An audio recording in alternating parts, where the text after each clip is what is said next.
আসসালামু আলাইকুম রহমতুল্লাহ বরকাত। আশা করি সবাই ভালো আছেন। পবিত্র ঈদে মিলাদুন্নবী সাল্লাল্লাহু আলাইহি ওয়াসাল্লামের শুভেচ্ছা জানাচ্ছি সবাইকে। আমাদের দেশে সারা বছর শত শত কুকর্ম হারাম কাজ চলে, সেখানে আমাদের কোনো মাথা ব্যথা থাকে না।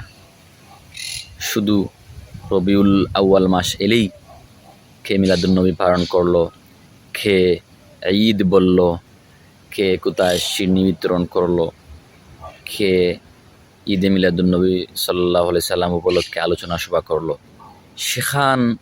সেখানে আমাদের চুলকানি, সেখানেই আমাদের মাথা ব্যথা। কেন ভাই? আমার ভালো লাগে আমি নবীর আগমনের দিন উপলক্ষে কোরআন তেলাওয়াত, নফল ইবাদত, শিরনি ইত্যাদি আমি আমার শরীয়ত সম্মতভাবে আমি পালন করব। তাহলে তোমার কেন এত মাথা ব্যথা? আমি তো তোমাকে বলছি না যে তুমি ঈদে মিলাদুন্নবী পালন করতে হবে।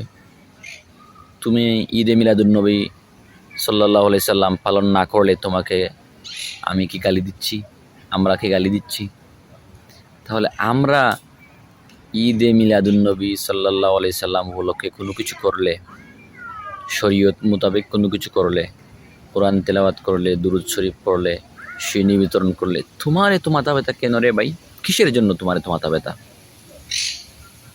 কিসের জন্য? সারা বছর যে শত শত কুকর্ম, শত শত হারাম কাজ চলে এই দেশে, সেই সময় তো তোমার এত প্রতিবাদী কণ্ঠ আমি দেখি না, এত জিহাদি কণ্ঠ আমি দেখি না। তাহলে রবিউল আউয়াল মাস এলেই তোমার জিহাদের সাগরে ঢেউ উতলে পড়ে কেন? কিসের জন্য? তোমার ভালো লাগে না, তুমি পালন করিও না। আমি বা আমরা তো তোমাকে বাধ্য করছি না যে তুমি পালন করতে হবে, অথবা তুমি পালন না করলে তোমাকে তো গালি দিচ্ছি না।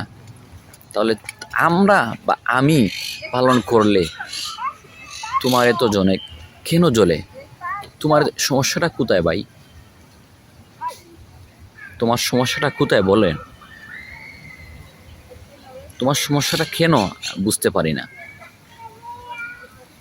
তোমার সমস্যা কোথায় রে ভাই? না তোমার ইমানে দুর্বলতা আছে, মুনাফিকির খাসলত আছে? আমার ভালো লাগে আমি পালন করব, তোমার ভালো লাগে না তুমি পালন করিও না। কিন্তু যে পালন করে তাকে গালি দেওয়া, তাকে বাধা দেওয়ার তো শক্তি তোমার নাই, সামর্থ্য তোমার নাই, অধিকার তোমার নাই। তাহলে কিসের জন্য তোমার এত জ্বালা? আল্লাহ পাক রব্বুল আলামিন আমাদেরকে সহিহ বুঝ দেওয়ার তৌফিক দান করুক। আমিন।